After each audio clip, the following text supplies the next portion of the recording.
Have you noticed that almost everything you avoid in life is not because it is impossible, but because you are afraid of being judged?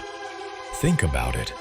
Most people don't stop themselves because of lack of ability, but because of that invisible audience they imagine in their head, waiting to laugh, criticize, or disapprove. And yet, here is the truth that no one tells you. People are too busy with their own insecurities to care about yours. The fear of judgment is one of the greatest prisons the human mind has built.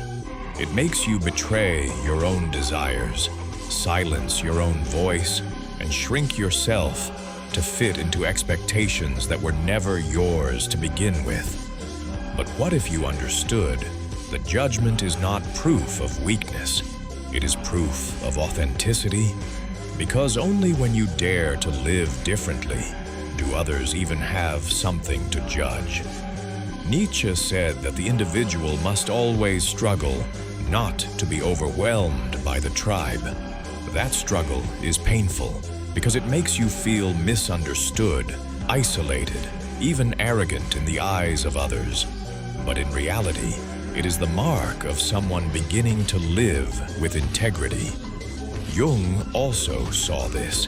He wrote that the crowd is always wrong, and the individual must walk the lonely road of individuation if he wishes to become whole.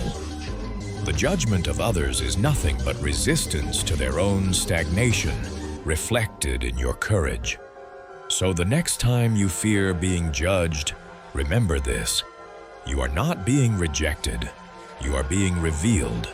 You are showing a version of yourself that no longer bows down to mediocrity, that no longer asks for permission to exist.